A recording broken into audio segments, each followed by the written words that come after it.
नमस्कार प्रिय विद्यार्थियों, प्रिय साथियों, देखिएगा आप सभी का महिंद्रा IAS एकेडमी के इस बृहद प्लेटफॉर्म पर सबसे पहले स्वागत है। और जिस प्रकार से आप सभी को पता है कि अब हम डिजिटल दुनिया में आ चुके हैं और डिजिटल दुनिया के साथ में आज सबसे इम्पोर्टेंट जो चीज है और सबसे इम्पोर्टेंट जो बात है वो यह है कि आज हम यूपीएससी के जो मेंस एग्जाम है उसके सिलेबस का एनालिसिस करेंगे।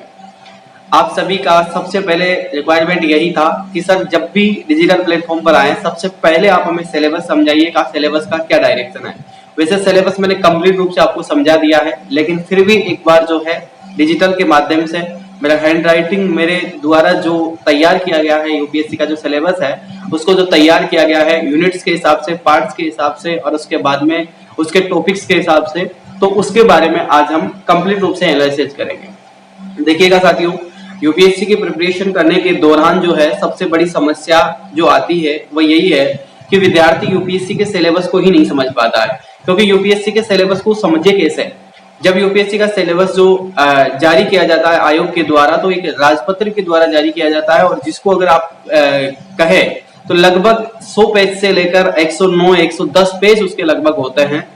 तो इतना बड़ा सिलेबस होता है, बल्कि मेन जो सिलेबस होता है उसका 3-4 पेजों के अंदर शुरुआत में ही मेन सिलेबस होता है और उसी चीज को समझना होता है।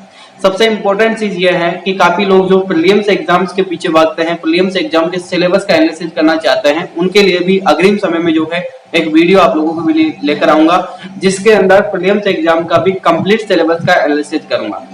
लेकिन आज की क्लास में हम सबसे पहले जो है GS part 1, GS part 2, GS part 3 के बारे में एनालिसिस करने वाले हैं आज की क्लास में।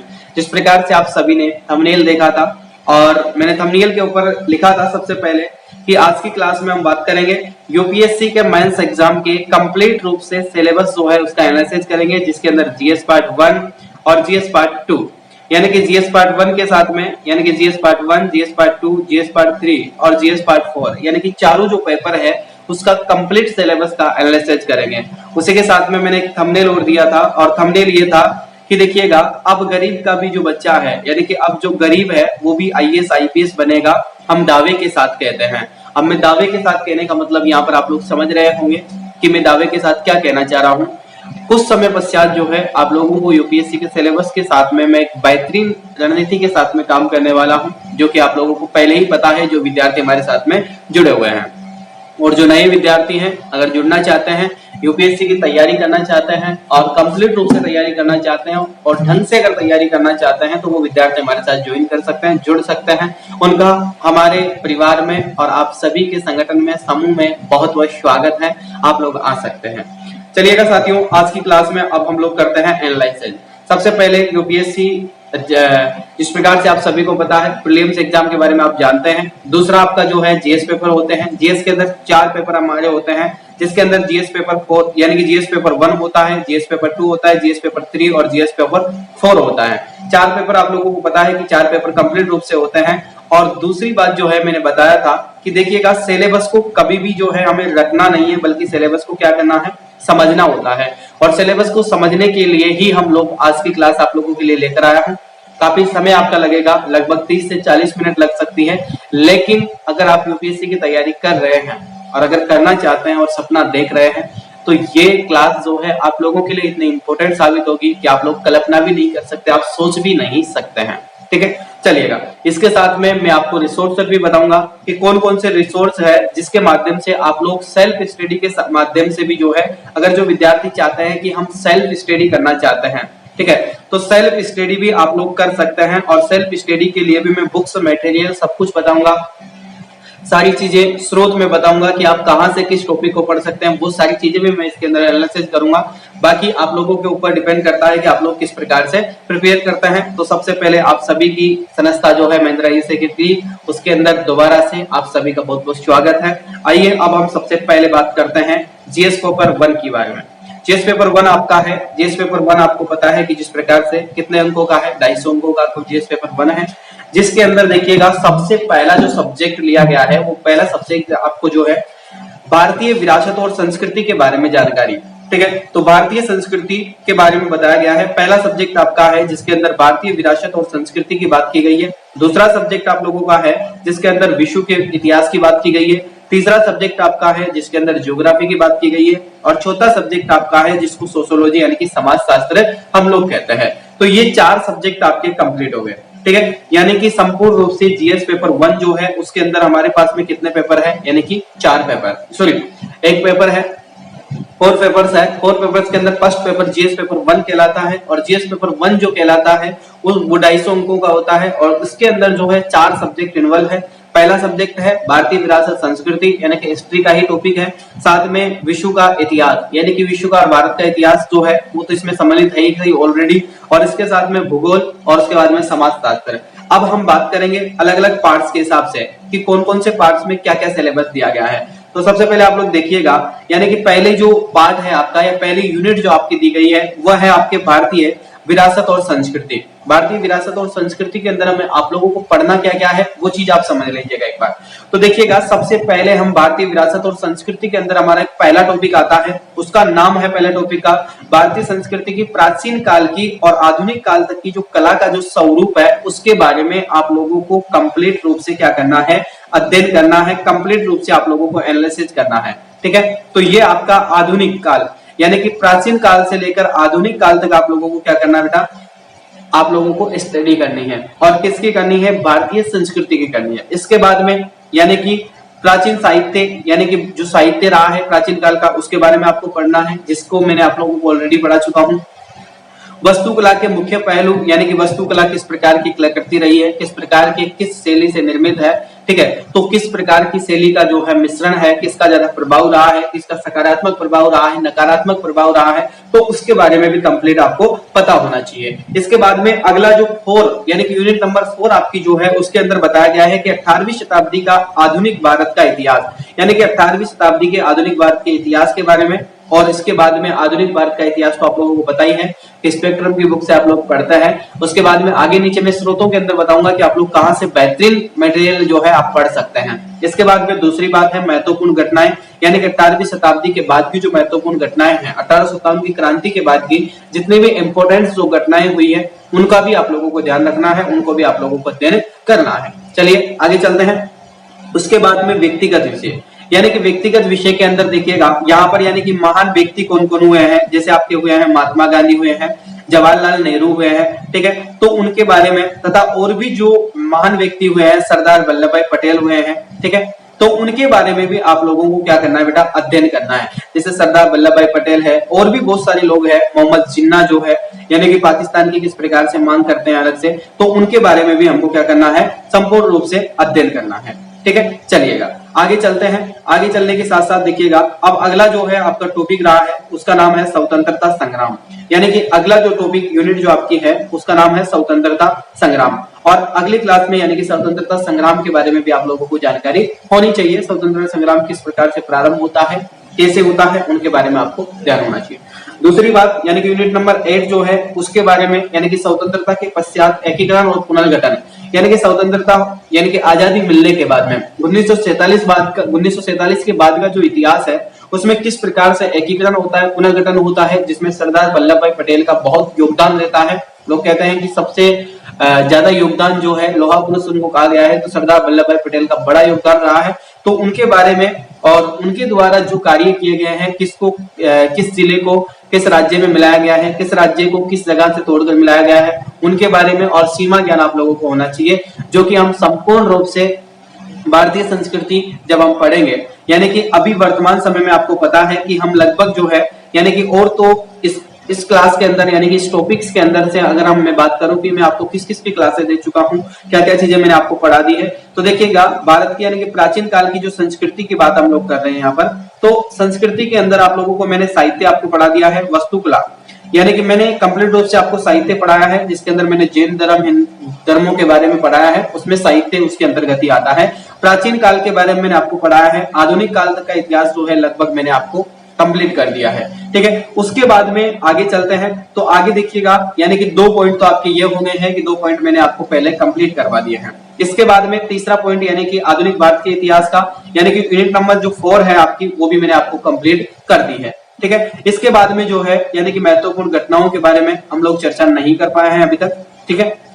व्यक्तिगत विषयों के बारे में भी हम लोग अभी चर्चा नहीं करे हैं। स्वतंत्रता संग्राम के बारे में हम जानकारी प्राप्त कर चुके हैं। स्वतंत्रता के पश्चात एकीकरण का पुनर्गठन, यानी कि इस यूनिट के बारे में हमने अभी तक अध्ययन नहीं किया है। लगभग इसमें से 3-4 यूनिट है, उसका अब तक हमने अध्ययन नहीं किया है। ठीक है, तो उनका अध्ययन भी हम बहुत जल्दी कर लेंगे, क्योंकि अब हम शुरुआत वहीं से करेंगे, यानी कि सबसे पहले हम क्लास संस्कृति से ही शुरुआत करेंगे कि जो पॉइंट, जो टॉपिक, जो यूनिट आपकी छूट गई है उसी को मैं कंप्लीट करता चलूंगा, और ताकि आपका सिलेबस जो है समाप्त हो जाए। ठीक है, इसके लिए चलिएगा आगे चलते हैं। अब हम समझते हैं कि इसके लिए स्रोत क्या क्या है, यानी कि आप लोग चाहते हैं कि मैं सेल्फ स्टडी भी कर सकूं, या फिर मैं कोचिंग के माध्यम से अगर आप तैयारी करते हैं तो शायद एक बेहतरीन फ्यूचर आप लोगों के लिए अवेलेबल होता है। किसी भी कोचिंग संस्थान के साथ में आप जुड़कर तैयारी करें, बस विशेष ध्यान ये रखें कि वो सिलेबस को कंप्लीट करवा रहे हैं या नहीं। यानी कि कई बार कोचिंग संस्थान वाले ये होता है कि साल या 2 साल की जो फीस होती है वो एक साथ वसूल कर लेते हैं और विद्यार्थियों को कह देते हैं कि आपका कंप्लीट सिलेबस करवाया जाएगा, जबकि ऐसा नहीं होता है। कंप्लीट सिलेबस नहीं करवाते हैं और सिलेबस को जो है बीच बीच में से गायब कर देता है, बस मोटा मोटा जो पॉइंट्स है वो पढ़ाकर छोड़ देते हैं। तो उसी ऐसी कंडीशन में क्या होता है कि आपका सिलेक्शन जो है ना के बराबर उम्मीद है कि आपका सिलेक्शन हो पाएगा। अगर आपको सिलेक्शन लेना है तो यूपीएससी के संपूर्ण सिलेबस को पहले समझिए, इसका एनालिसिस करिए, इसकी जानकारी प्राप्त करिए, और आपके जो शिक्षक है, और विशेष तौर पर में जो शिक्षक है, उनसे भी मैं एक अनुरोध करना चाहता हूं कि विद्यार्थियों के भविष्य के साथ खिलवाड़ मत करिए। मैं जानता हूं कि अगर एजुकेशन जो है एक ऐसा फील्ड है, इसमें अगर कोई शिक्षक यूपीएससी के फील्ड में उतर रहा है तैयारी करवाने के लिए या प्रिपरेशन करवाने के लिए उतर रहा है, तो वो व्यक्ति पहले ही काफी पका हुआ होता है। उसके बाद में उसको ज्यादा मेहनत करने की जरूरत नहीं है, उसको बहुत कम मेहनत करने की जरूरत है, क्योंकि उसके पास में सारी चीजें पहले ही अवेलेबल होती है। वो सारे सोर्स जो है पहले ही अध्ययन कर चुका हुआ होता है, नोट्स बना चुका हुआ होता है, उसके बाद वो उस फील्ड में आता है। तो मैं टीचरों से भी एक अनुरोध करना चाहता हूं कि आप लोग जो बच्चे हैं उनका भविष्य खराब ना करें, क्योंकि बच्चों का दिल ना तोड़े। सबसे मेन बात है कि बच्चों का आप लोग दिल तोड़ देते हैं, और दिल तोड़ने का सबसे प्रमुख कारण यही है कि आप लोग क्या करते हैं कि सिलेबस को गायब कर देते हैं। ऐसा मत करिए, क्योंकि ये गरीब बच्चे हैं, ये आपके ऊपर भगवान के बराबर आप लोगों को मानते हैं, और आप लोगों को जो भी है, यानी कि आप जो भी लोग हैं, या मैं हूं या कोई और भी टीचर्स हैं, यानी कि हम जितने भी शिक्षक लोग हैं, वो सब इन बच्चों की वजह से ही हैं आज। ठीक है, अगर यही नहीं होते तो हमारा कोई भी वर्चस्व, कोई भी अस्तित्व नहीं था। समाज में हमें बहुत इज्जत दी जाती है। हम एक शिक्षक होने के नाते, और मैं एक शिक्षक होने के नाते आप सभी से हाथ जोड़कर अपील करता हूं, सभी कोचिंग संस्थान वालों से, कि आप लोग जो है प्लीज इन बच्चों का करियर खराब ना करें, क्योंकि इन बच्चों का संपूर्ण सिलेबस, अगर आप फीस लेते हैं, फीस के अंदर आप 20,000 रुपए एक्स्ट्रा ले लीजिए, 30,000 एक्स्ट्रा ले लीजिए, क्योंकि वो लोग आपको देने के लिए तैयार है, लेकिन आप लोग उनके भविष्य के साथ खिलवाड़ ना करें। ठीक है, चलिएगा अब हम बात करते हैं स्रोतों के बारे में, कि सर हम सिलेबस के बारे में तो जानकारी प्राप्त कर चुके हैं, क्या हम सेल्फ स्टडी भी कर सकते हैं? बिल्कुल आप सेल्फ स्टडी कर सकते हैं यूपीएससी की प्रिपरेशन में, कोई दिक्कत नहीं है। ठीक है, अगर आप कोचिंग ज्वाइन करते हैं तब भी कोई दिक्कत नहीं है, आप कोचिंग ज्वाइन कर सकते हैं। अगर आप कोचिंग ज्वाइन करते हैं, संस्थान ज्वाइन करते हैं, कोई भी कोचिंग ज्वाइन करिए, आप हमारे साथ जुड़िए, किसी अन्य कोचिंग के साथ में जुड़िए, तब आप जो है मटेरियल जो है वो उनके आधार पर जो मटेरियल होता है वो आप परचेज करिएगा। ठीक है, यानी कि अगर सेल्फ स्टडी करते हैं तब तो कोई दिक्कत है नहीं। सेल्फ स्टडी करते हैं तो आप लोगों को जो जो चीजें मैं आपको बता रहा हूँ, जो स्रोत मैं आपको बता रहा हूँ, वो आप खरीद लीजिए, वो आपके लिए इनफ होगा। ठीक है, अगर कोचिंग ज्वाइन करते हैं तो कोचिंग वाले जो बताएं उनको आप खरीदिए, क्योंकि वो उनके हिसाब से चलते हैं, और कोचिंग वालों का हिसाब सिलेबस जो है वो अलग डायरेक्शन में लेकर चलते हैं। सिलेबस सबका सेम होता है, कि कोई का अलग नहीं होता, लेकिन वही चीज है कि वो किस प्रकार से आपको प्रिपरेशन करवाना चाहते हैं, वो एक अलग बात होती है। देखो, अब हम बात कर लेते हैं कि क्लास संस्कृति के लिए हमें क्या क्या पढ़ना है, इतिहास के लिए हमें क्या क्या पढ़ना है। तो देखिएगा, सबसे अच्छा जो फ्यूचर है और सबसे अच्छा जो चीज इसके अंदर है वो है 11-12 की एनसीईआरटी बुक। 11-12 की एनसीईआरटी बुक आप पढ़ सकते हैं। इसके साथ में दृष्टि की जो क्यूब बुक है उसका भी आप सहारा ले सकते हैं, क्योंकि उसमें प्रश्नों का जो एनालिसिस है, क्वेश्चन आंसरों का एनालिसिस है, तो उससे आपको बेहतरीन फ्यूचर आपको मिल जाएगा उसमें देखने को। और फ्यूचर ये रहेगा कि उसमें जो प्रीलिम्स, जो पुराने जो पेपर्स हैं, उनका सॉल्यूशन भी बाद में दिया होता है, और टॉपिक्स वाइज भी उसके अंदर एनालिसिस किया हुआ होता है, तो वो भी आपके लिए यूजफुल हो सकता है। हालांकि उसमें से जो दृष्टि की जो क्विज बुक्स है उसमें से आपको सवाल नहीं देखने को मिलेंगे, क्योंकि उसका जो स्तर है वो बहुत छोटा है, यानी कि उसको एक लघु क्यूब बुक के माध्यम से बनाया गया है, यानी कि एक लघु स्रोतों के माध्यम से उसको एक लघु स्रोत जो है उसको बनाया गया है। तो उसमें से आपको आप उम्मीद नहीं कर सकते, आप उस पर पूर्ण तरीके से विश्वास नहीं कर सकते कि इसमें से सवाल आएंगे, लेकिन हालांकि ऐसा हो सकता है कि एक क्यूज बुक में से 2-3 सवाल आपको देखने को मिलते हैं हर साल प्रीलिम्स एग्जाम में। ठीक है, चलेगा। इसके बाद में अगर आप देखना चाहते हैं कि नोट्स फॉर, यानी कि अगर आप स्वयं के नोट्स बनाना चाहते हैं तो इन सब स्रोतों से आप स्वयं के नोट्स बना सकते हैं।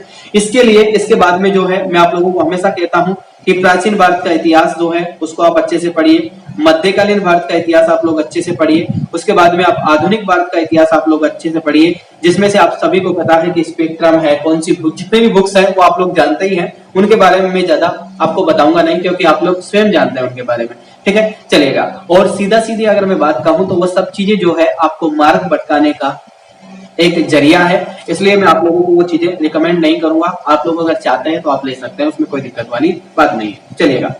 तो ये सारी चीजें हैं। अब देखिएगा इसके साथ में अगर आप चाहते हैं कि हम तैयारी करना चाहते हैं, अगर आप हमारे साथ जुड़कर तैयारी करना चाहते हैं, महिंद्रा ईसी एकेडमी के परिवार के साथ जुड़कर तैयारी करना चाहते हैं, तो आने वाले समय में यानी कि मैं बहुत जल्दी जो है आप सभी के लिए एक स्कॉलरशिप बैच के साथ में एक बहुत बड़ी छूट के साथ में एक बैच लेकर आ रहा हूं, जो कि मात्र 2100 रुपए का बैच होगा। और 2100 रुपए का जो बैच होगा वो कंप्लीट रूप से आप लोगों के लिए 2 साल का बैच होगा।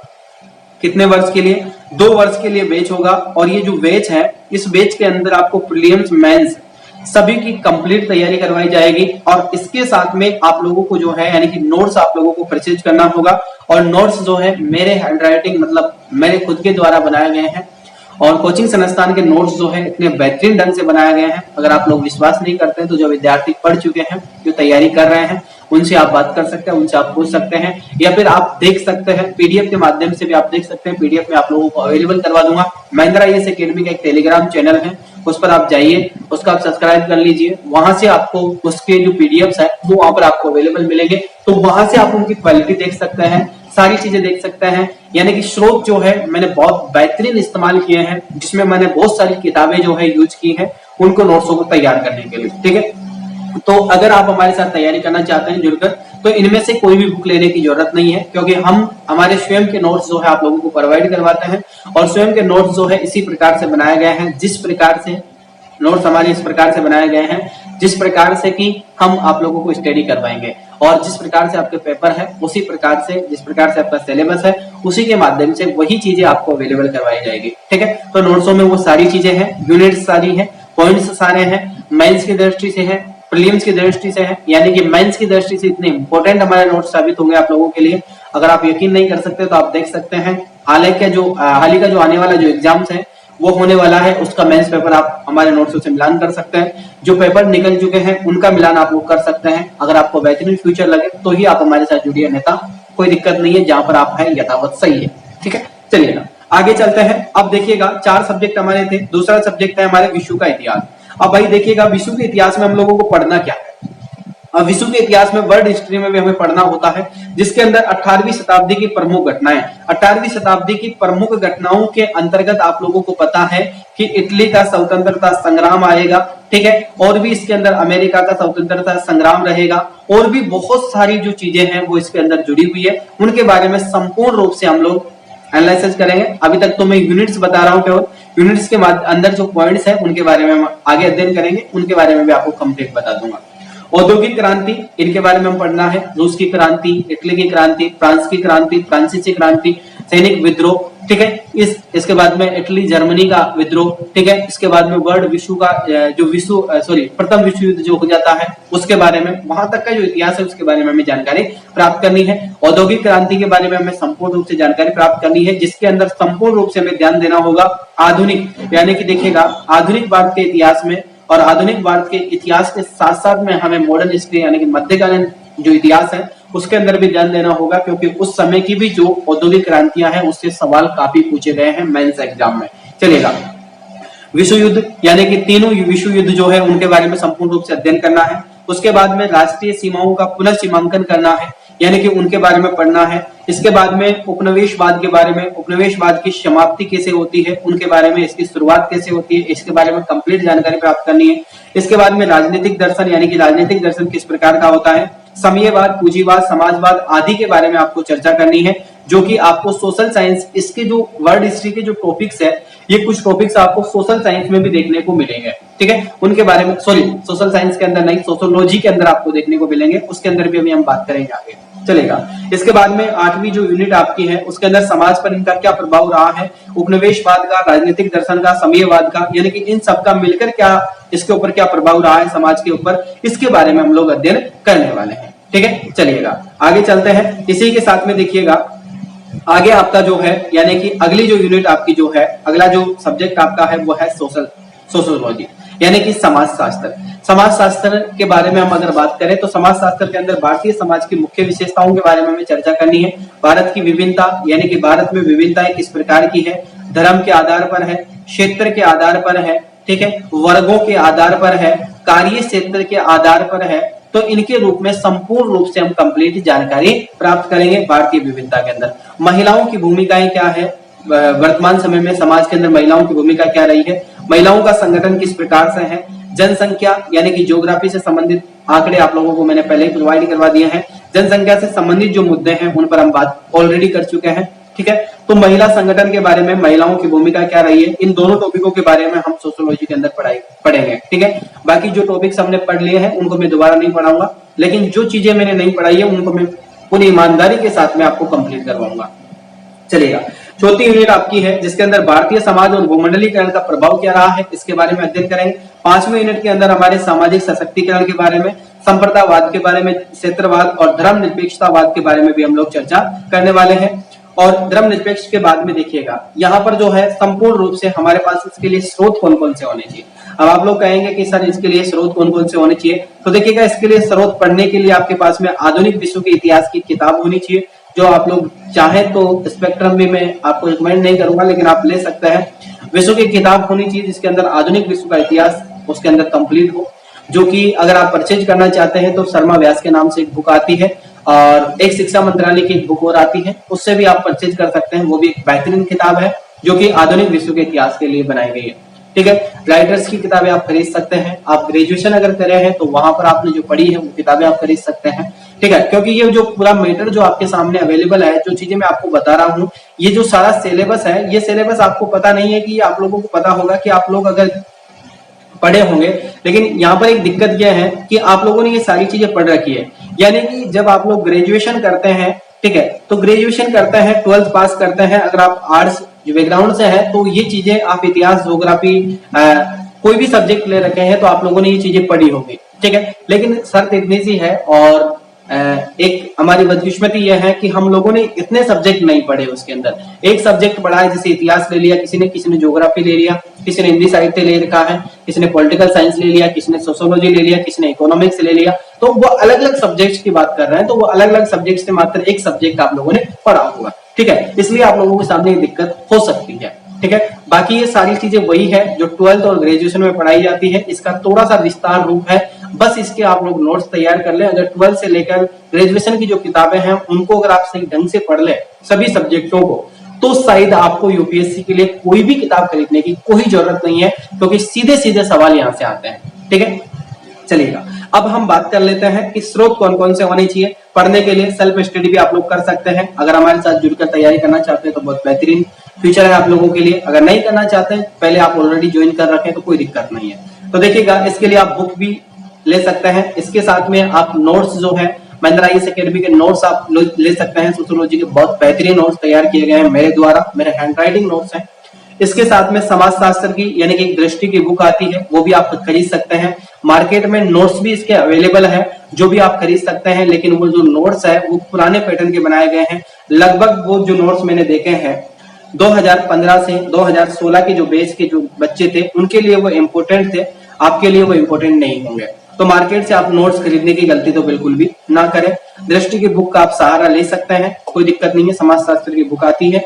इसके बाद में आधुनिक विश्व का मैंने इतिहास बता दिया है। नोट्स जो है महिंद्रा आईएएस एकेडमी का आप खरीद सकते हैं, कोई दिक्कत नहीं है। सारी चीजें उसके अंदर अवेलेबल है। पूरी यूनिट्स वाइज जो है, जिस प्रकार से मैं आपको सिलेबस बता रहा हूँ उसी प्रकार का सिलेबस के साथ ही यूनिट्स आपकी उसमें जुड़ी हुई है। ठीक है, चलिएगा अब हम बात करते हैं सब्जेक्ट नंबर 4 की। सब्जेक्ट नंबर 4 हमारा जो है वो है आपके ज्योग्राफी, यानी कि हम बात करेंगे भूगोल के बारे में। ठीक है, तो भूगोल जो सब्जेक्ट आपका है, यानी कि भूगोल के अंदर हमें क्या क्या पढ़ना है। सबसे बड़ी दिक्कत यह है कि पढ़ना क्या क्या है। वैसे मैंने पढ़ा पूरा ही दिया है आपको, लेकिन फिर भी इसमें से कोई चीजें छूट गई है तो उनके बारे में हम बात कर लेंगे।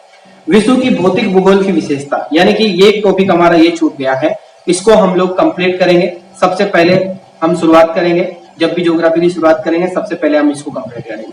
विश्व के मुख्य प्राकृतिक संसाधन, इसके बारे में हम जानकारी प्राप्त करेंगे। विश्व यानी कि इसमें भारत के विभिन्न भागों को प्राथमिक क्षेत्र, द्वितीय क्षेत्र, तृतीय क्षेत्र, उद्योग क्षेत्र की स्थापना करने की जिम्मेदारी के जो कारक है उनके बारे में अध्ययन ऑलरेडी कर चुके हैं।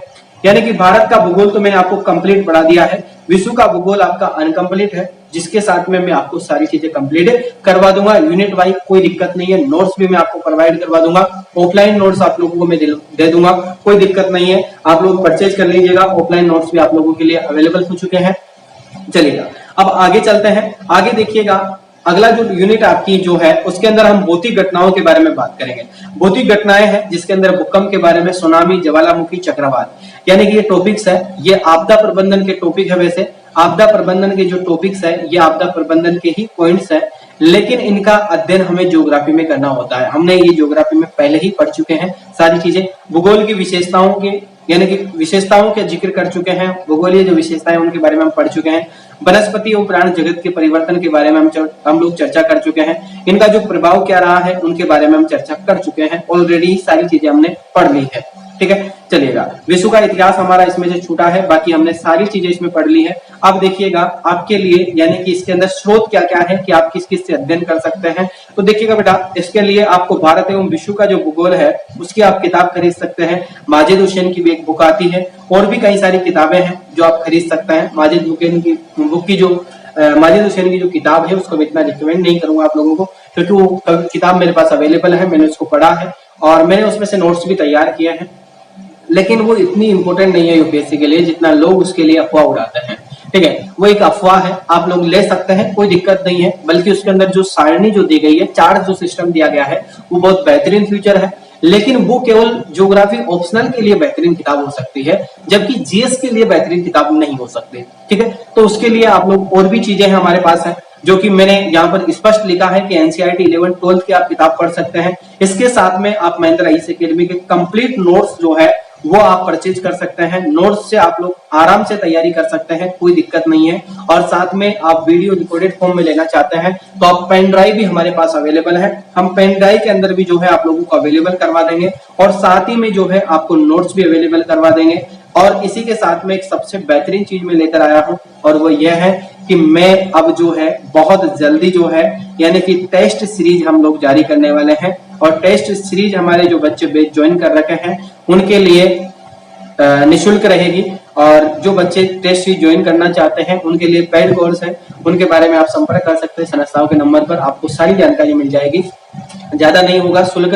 बाकी जो हमारे विद्यार्थी हैं उनके लिए 2 साल 3 साल जब तक उनका सिलेक्शन नहीं होता है तब तक उनके लिए टेस्ट सीरीज जो है हमारी तरफ से फ्री रहेगी। और उसके अलावा जो है उनको ऑफलाइन भी टेस्ट जो है प्रोवाइड करवाया जाएगा। टेस्ट सीरीज की बात यह है कि टेस्ट सीरीज हम लोग किस प्रकार से एनालिसिस करेंगे, किस प्रकार से काम करेंगे। सुबह आपको लोगों को टेस्ट यानी कि इसी प्रकार से, जिस प्रकार से मैं आपको बता रहा हूँ, इसी प्रकार से लाइव आपका टेस्ट होगा। उसके अंदर आप लोगों को जो है आपके आंसर सीट के अंदर आपको आंसर लिखना होगा, आंसर लिखकर आप लोगों को सबमिट करना होगा। ठीक है, टाइम आउट होने के बाद में ऐसे ही मैं आपको सवाल बताता रहूंगा कि ये सवाल में ये कौन सा ऑप्शन है, इसका आंसर क्या होगा।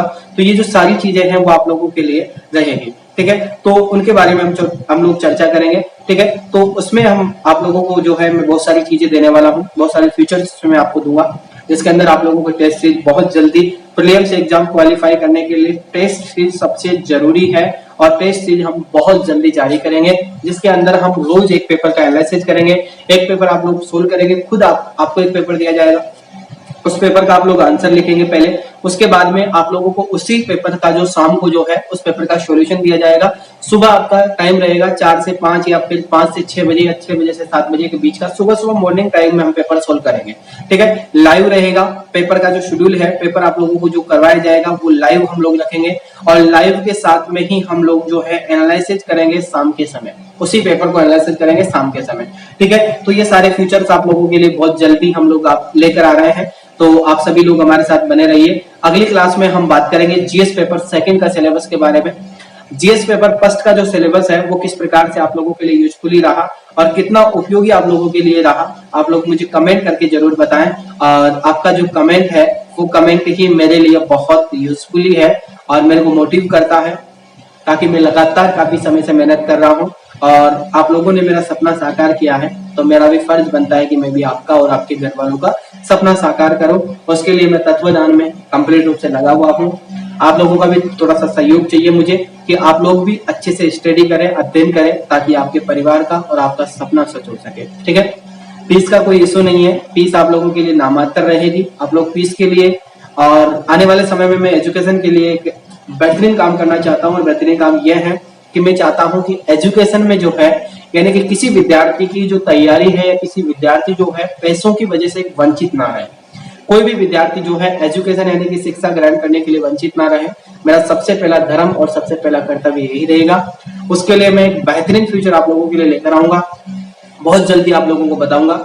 मात्र 2 घंटे का समय दूंगा, जो भी बच्चे एडमिशन लेना चाहते हैं ले सकता है। मात्र 100 सीटें उसमें सीमित रहेगी। सीमित सीटों के साथ में वो ऑफर आप लोगों के लिए लागू करेंगे, बहुत जल्दी लागू कर देंगे। मात्र 2100 रुपए में सिलेबस होगा, कंप्लीट रूप से 2100 रुपए का, यानी कि 2100 रुपए में आप लोग समझ ही सकते हैं कि 2100 रुपए में क्या होता है। ठीक है, लेकिन आप लोगों को संपूर्ण रूप से 2100 रुपए में, मात्र 2100 रुपए में सिलेबस दिया जाएगा, जिसके अंदर प्रीलिम्स, मेंस का कंप्लीट और उसके साथ में आपके लिए टेस्ट सीरीज यानी कि तीनों चीजें अवेलेबल करवाई जाएगी।